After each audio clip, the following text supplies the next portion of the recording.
Hi friends, welcome to the UPSC PCS forum. आज हम पढ़ेंगे इंडस्ट्रीज़ के बारे में। इसके पहले मैं आपको बोलूँगी, प्लीज़ फ्रेंड्स, अगर आपने चैनल को शेयर एंड सब्सक्राइब नहीं किया है तो चैनल को ज़रूर शेयर एंड सब्सक्राइब करें। कमेंट सेक्शन में बताना ना भूलें वीडियो कैसा लगा आपको। साथ ही साथ आप हमारे Telegram channel UPSC PCS forum को भी ज्वाइन कर सकते हैं। वहाँ पर द हिंदू और इंडियन एक्सप्रेस के जो इंपॉर्टेंट न्यूज़ आर्टिकल्स होते हैं वो शेयर किए जाते हैं। चलिए स्टार्ट करते हैं पहले नंबर क्वेश्चन से। और पहला नंबर क्वेश्चन है टाइप्स ऑफ इंडस्ट्रीज के रिगार्डिंग, और इसमें है match the following list correctly and choose the correct code. Industries दिया हुआ है, उनका बेसिस ऑफ क्लासिफिकेशन दिया हुआ है, हमें बताना है कि वो कौन से बेसिस पे classified. Metallurgical industries, public and private industries, agro based industries, intermediate goods industries. Basis of classification on the basis of ownership, on the basis of nature of manufactured products, on the basis of use of products, on the basis of nature of raw material use. हमें बताना है कि कौन कैसे match करता है। यहाँ पे दिया हुआ मेटलर्जिकल इंडस्ट्रीज। तो मेटलर्जिकल इंडस्ट्रीज जो होता है वो किस बेसिस पे होता है? On the basis of manufactured product. Metallurgical जो इंडस्ट्रीज होता है उनका मैन्युफैक्चरिंग प्रोडक्ट कैसा है उसके बेसिस पे हम उनको डिफ्रेंशिएट करते हैं। पब्लिक और प्राइवेट इंडस्ट्रीज ऑनरशिप के ऊपर होगा कि ये प्राइवेट ऑनरशिप है और पब्लिक ऑनरशिप है, इसके आधार पे होगा। एग्रो बेस्ड इंडस्ट्रीज क्या होगा? एग्रो बेस्ड इंडस्ट्रीज जो होता है वो आपके nature of raw material use, कौन सा रॉ मटेरियल यूज किया जा रहा है उसके ऊपर हो रहा है। और इंटरमीडिएट गुड्स जो हो जाएगा on the basis of use of product. अगर उसका यूज जो है, मान जाइए कि जो लोहा है मतलब आयरन जो है, अगर हम उसको उसके ओर से आयरन को एज अ प्रोडक्ट के रूप में यूज़ करते हैं, ठीक है। और उसके बाद आयरन का यूज़ होता है स्टील इंडस्ट्रीज में। तो यहाँ पर आयरन क्या हो जाएगा आपका? यहाँ पे हो जाएगा, अगर हम डायरेक्टली आयरन को एज अ प्रोडक्ट के रूप में यूज़ करेंगे तो वो फाइनल गुड्स हो जाएगा, और उसका स्टील प्रोडक्शन में यूज़ करेंगे तो वो हमारा इंटरमीडिएट गुड्स हो जाएगा। तो इंटरमीडिएट गुड्स कैसा होता है? इंटरमीडिएट गुड्स जो होता है वो डिपेंड करता है कि हम प्रोडक्ट का यूज़ जो है वो कैसे कर रहे हैं। तो यहाँ पे हमारा आंसर हो जाएगा मेटलर्जिकल इंडस्ट्रीज हो जाएगा manufactured products, public and private industries हो जाएगा on the basis of ownership, agro based industries हो जाएगा nature of raw material, and intermediate goods हो जाएगा on the basis of use of product. Option number C हो जाएगा हमारा right answer. Explanation देखते हैं। Metallurgical industries are based on the nature of manufacture product. Metallurgical industries generate vast quantities of different types of waste such as the flue dust of the secondary copper smelting which might be attached to the construction material in the workshop. Public और private industries जो होता है वो on the basis of the ownership होता है। Private sector comprise करता है क्या? Businesses which are owned by the own, managed और कंट्रोल किया जाता है किसके द्वारा? इंडिविजुअल के द्वारा। जबकि पब्लिक सेक्टर इंडस्ट्रीज जो होता है वो उसका ओन किया जाता है, मैनेज किया जाता है, वो गवर्नमेंट के द्वारा किया जाता है। आपको पता होना चाहिए कि 1991 के लिबरलाइजेशन के बाद, प्राइवेटाइजेशन लिबरलाइजेशन एलपीजी जो रिफॉर्म हुआ था उसके बाद प्राइवेट ऑनरशिप को प्रमोट किया जा रहा है, मतलब प्राइवेटाइजेशन को प्रमोट किया जा रहा था, ठीक है। तो ये चीज़ें आपको ध्यान। और जो पब्लिक गुड्स होते हैं, पब्लिक गुड्स का जो ऑनरशिप होता है वो किसके अंतर्गत होता है? जो गवर्नमेंट होती है वो करते हैं, और उनके ऊपर राइट्स जो होता है सारे सिटीजन्स का होता है, जबकि प्राइवेट ऑनरशिप पे प्राइवेट इंडिविजुअल्स का होता है। एग्रो बेस्ड इंडस्ट्रीज क्या होता है? On the basis of nature of the raw material, कौन सा रॉ मटेरियल यूज हो रहा है उसको हम एग्रो बेस्ड इंडस्ट्रीज कहते हैं। जैसे कि प्रोसेसिंग के लिए हम बहुत सारे एग्रीकल्चर प्रोडक्ट्स को यूज़ करते हैं, ठीक है। जैसे आप टोमेटो को यूज़ करते हैं तो केचप फॉर्मेशन में, तो जो केचप फॉर्मेशन का जो इंडस्ट्रीज है तो हम उसको क्या बोलेंगे? एग्रो बेस्ड इंडस्ट्रीज, क्योंकि यहाँ पे जो प्रोडक्ट यूज़ किया जा रहा है वो टोमेटो यूज़ किया जा रहा है और वो एग्रीकल्चर के थ्रू प्राप्त होता है, ठीक है। The industries consisting of processing, preservation, preparation of agriculture produce for the intermediate and final consumption. Intermediate goods क्या? On the basis of use of the product. Intermediate goods और semi finished product जो होता है that are partly finished goods used as a input for the production of other goods including final goods, ठीक है। Second number question देखते हैं। Second number question is consider the following statement with reference to the factors affecting the location of the industries. तो किसी भी industries का जो location होना चाहिए उसके लिए कौन कौन से फैक्टर हमें देखने होते हैं अगर हमें कोई लोकेशन एस्टेब्लिश करना है। तो देखते हैं ऑप्शन क्या है। Industries which use weight loss raw material are located closer to the source of raw material. Iron and steel industry mainly uses weight loss losing raw material. Industries which are based on the perishable raw material are located close to the market. हमें बताना है यहाँ पे कौन सा statement जो है वो करेक्ट है. पहला स्टेटमेंट अगर हम देखें, पहला स्टेटमेंट है industries which are weight losing industries. अगर वो वेट लूजिंग रॉ मटेरियल है तो हम उसको कहाँ पे रखेंगे, जो सोर्स है, जो source of the raw material का है उसके क्लोजर में रखेंगे. क्यों क्लोजर में? क्योंकि अगर सोर्स से अगर इसको दूर रखेंगे तो ट्रांसपोर्टेशन चार्ज जो हो जाएगा वो बहुत ज़्यादा हो जाएगा. ठीक है, तो वो हमारे लिए फ़ायदेमंद नहीं होगा क्योंकि वो वेट लूजिंग है. अगर वो मान जाइए 1 kg का वो उससे जो प्रोडक्ट निकल रहा है वो बस 250 ग्राम निकल रहा है तो उसका ट्रांसपोर्टेशन का चार्ज बहुत ज़्यादा लग जाएगा. इसीलिए अच्छा होता है, मतलब प्रॉफिटेबल होगा अगर हम जो इंडस्ट्रीज है वो सोर्स के नज़दीक है उसको इस्टेब्लिश करें. पहला बिल्कुल सही है. सेकेंड स्टेटमेंट देखिए, iron and steel industries mainly use is weight losing raw material. बिल्कुल सही बात है कि आयरन एंड स्टील इंडस्ट्रीज जो है वेट लूजिंग मटेरियल्स होते हैं, उनको यूज़ करते हैं. जैसे कि आपका आयरन हो गया, हम उसको उसके किससे, ओर से प्राप्त करते हैं. ठीक है, तो ये मिली रॉ मटेरियल कैसे यूज़ करते हैं, वो यूज़ करते हैं weight losing raw material. Industry which are based on perishable raw material are located close to the market. Perishable वो रॉ मटेरियल लोकेटेड होते हैं क्लोज टू द मार्केट. ध्यान रखेंगे, जैसे कि ये है हमारा पेरिसेबल का सोर्स और ये है हमारा मार्केट.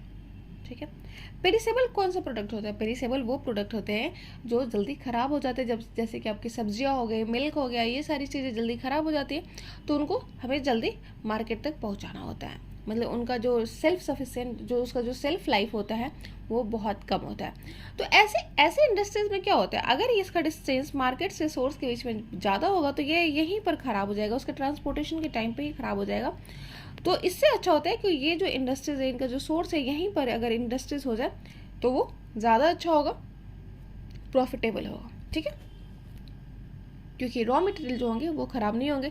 इसलिए थर्ड स्टेटमेंट जो है वो हमारा इनकरेक्ट है. फर्स्ट एंड सेकंड जो है वो हमारा करेक्ट आंसर है. ऑप्शन नंबर ए हो जाएगा right answer. Industries using weight losing raw material are located where the raw materials are the source. Like pulp industry, copper smelting, big iron industries are located near their raw materials. In iron and steel industries, iron ore and coal both are weight losing material. तो iron industries में iron हो गया, कोल हो गया, ये दोनों wait losing industries है और वेट लूजिंग इंडस्ट्रीज है. तो अच्छा होता है कि दोनों ये, जैसे कि यहाँ पे आयरन ओर का है, यहाँ पे कोल का है, तो दोनों के बीच में यहाँ पे इंडस्ट्रीज है तो डिस्टेंस जो होना चाहिए वो बैलेंस वे में होना चाहिए जिससे कि जो हमारा क्या हो, इंडस्ट्रीज हो वो प्रॉफिटेबल हो. ठीक है, और इसके रिगार्डिंग एक मॉडल भी है, मॉडल है इंडस्ट्रीज के डेवलपमेंट के लिए. बताएंगे कम्युनिटी सेक्शन में. अगर आपको ज्योग्राफी आपने पढ़ा होगा तो आपको ज़रूर पता होगा. Therefore the an optimum location for iron and steel industries should be near raw material sources. और थर्ड के बारे में बता दें कि पेरिसेबल रॉ मटेरियल्स जो होना चाहिए वो इंडस्ट्रीज जो कहाँ पे लोकेटेड होना चाहिए, source of the raw materials. Third number question है, in India which of the given industries are most likely to be located closer to the source of power. तो इंडिया में कौन सी जो इंडस्ट्रीज है वो मोस्टली कहाँ पे लोकेटेड, सोर्स ऑफ पावर के पास लोकेटेड होती है, ये हमें बताना है. Aluminium manufacturing industries, machine tools industries, plastic manufacturing industries and petroleum refining industries. हमें बताना है यहाँ पे कौन सा स्टेटमेंट जो है वो करेक्ट है regarding the establishment with the industries. तो एल्युमिनियम मैन्युफैक्चरिंग जो इंडस्ट्रीज होती है वो located close to the source of power, क्योंकि ये जो है पावर इंटेंसिव इंडस्ट्रीज होती है एल्युमिनियम. ठीक है, एल्युमिनियम को का जो ओर होता है वो होता है बॉक्साइट. बॉक्साइट ओर होता है, फिर उससे हम एल्युमिनियम को प्राप्त करते हैं और इसमें होता है बहुत ज़्यादा पावर का यूज़. और इसलिए ऐसे जो इंडस्ट्रीज होती है वो कहाँ पे लोकेटेड होती है, जो पावर इंटेंसिव रीजन होता है, पावर का जो सोर्स होता है वहाँ पे वो लोकेटेड होते हैं, aluminium manufacturing industries. Option number A हो जाएगा right answer. Manufacturing industries tend to be located near the source of power because they are power intensive and require huge amount of electricity. Power provides the motive force for machines and therefore its supply has to be ensured before the location of any industry. Fourth number question देखिए, and the fourth number question is consider the following statement with reference to the iron and steel industries in India. तो iron and steel industries के regarding हमें बताना है कौन सा statement जो है वो करेक्ट है। पहला स्टेटमेंट देखते हैं, पहला स्टेटमेंट है Bhilai and Rourkela steel plants are started in India for the purpose of balanced regional development. Second is iron and steel industries, a basic industry on which most of the sectors of Indian industries depends. Fire clay, limestone and coking coal are common raw material used in this industries. हमें बताना है यहाँ पे कौन सा statement जो है वो करेक्ट है। तो यहाँ पे अगर हम देखें पहले स्टेटमेंट देखो, भिलाई और राउरकेला जो प्लांट है steel plant started in India for the purpose of balanced regional development. आपको याद होगा planning 5 year plan, 5 year plan के बारे में, जिसको अब अबोलिस्ट कर दिया गया है। ठीक है, प्लानिंग कमीशन होती थी पहले, जिसके रिप्लेस करके नीति आयोग आ गया, national institute for transforming India. तो इसके जगह पे क्या हो गया, प्लानिंग कमीशन थी। तो प्लानिंग कमीशन के साथ साथ क्या हुआ था, 5 ईयर प्लान को भी लाया जाता था, हर 5 साल पे एक प्लान आया था। तो सेकेंड जो प्लान था, सेकेंड प्लान के टाइम पे, सेकेंड जो 5 ईयर प्लान था, उस टाइम पे इंडस्ट्रीज को, हैवी इंडस्ट्रीज को प्रमोट किया जा रहा था, क्योंकि हमारी जो इंडिया है उस टाइम पे क्या होता, आज़ाद हुआ था और हम इंडस्ट्रीज में बहुत पीछे थे। ठीक है, तो इसको प्रमोट करने के लिए सेकेंड 5 ईयर प्लान में हमारी गवर्नमेंट ने क्या किया, उस टाइम पे इंडस्ट्रीज को प्रमोट करना स्टार्ट किया, जो कि हेल्प करता है किस चीज़ में, रीजनल डेवलपमेंट में वो हेल्प करता है। तो उसी टाइम स्टेब्लिश किया गया था भिलाई राउरकेला स्टील प्लांट्स को। और भिलाई जो पावर स्टील प्लांट है वो किसके हेल्प से, रशिया जो कि उस टाइम पे यूएसएसआर था, उसके हेल्प से स्टेब्लिश किया गया था, जो कि छत्तीसगढ़ में। और राउरकेला ब्रिटेन के हेल्प से स्टेब्लिश किया गया। तो ऑप्शन नंबर पहला तो बिल्कुल सही है। सेकेंड अगर देखिए कि iron and steel industry is a basic industries on which most of the sector of industries depend. बिल्कुल, आयरन एंड स्टील इंडस्ट्री जो वो बेसिक इंडस्ट्रीज है, और ये बहुत सारे इंडस्ट्रीज इनके ऊपर डिपेंड है, क्योंकि इनके लिए बहुत सारे रॉ मटेरियल्स जैसे मैंगनीज हो गया, आयरन हो गया, लाइमस्टोन हो गया, कोल हो गया, तो ये सारा जो इसका रॉ मटेरियल्स है उसके ऊपर डिपेंडेंट थी। और ये प्रोवाइड क्या करता है, रीजनल डेवलपमेंट, लोगों को एम्प्लॉयमेंट प्रोवाइड करता। तो बिल्कुल सही बात है, सेकंड भी बिल्कुल सही बात है। Fire clay, limestone and coking coal are common raw material used under this industries. तीनों ही स्टेटमेंट हमारे करेक्ट हो जाते हैं। ऑप्शन नंबर डी हो जाएगा right answer.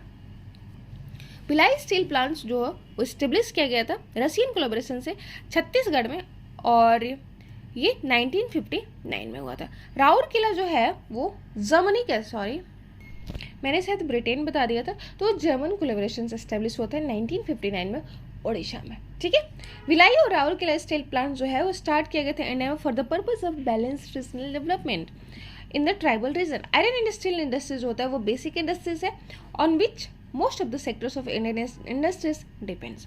The other raw material besides iron ore and coking coal essential for iron and steel are limestone, dolomite, manganese, fire clay।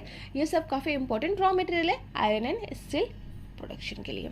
ठीक है, ऑप्शन नंबर थर्ड डी हो जाएगा, यानी तीनों स्टेटमेंट हमारे बिल्कुल सही है।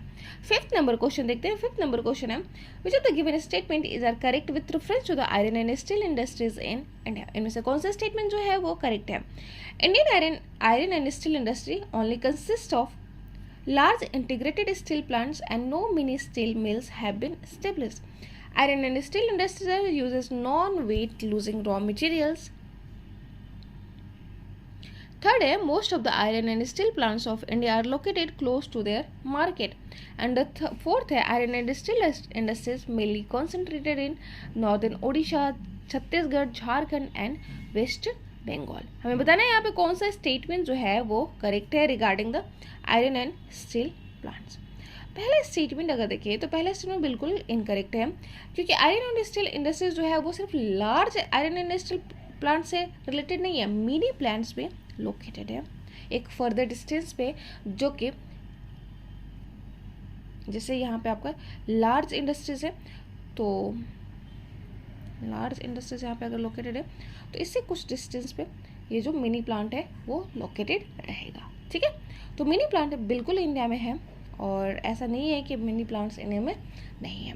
सेकेंड स्टेटमेंट देखिए iron and steel uses non weight losing raw material. अभी हमने जस्ट देखा कि आयरन और स्टील जो प्लांट्स होते हैं, इंडस्ट्रीज होता है, वो बेस्ड होता है लूजिंग रॉ मटेरियल पे, क्योंकि जो आयरन होता है वो हम उसको ओर से प्राप्त करते हैं, तो वो खुद वेट लूजिंग होता है, कोल वेट लूजिंग होता है, तो बिल्कुल ये डिपेंडेंट होता है वेट लूजिंग रॉ मटेरियल पर। सेकेंड स्टेटमेंट भी रॉन्ग है हमारा। थर्ड स्टेटमेंट अगर हम देखें, most of the iron and steel plants of India are located closer to their market.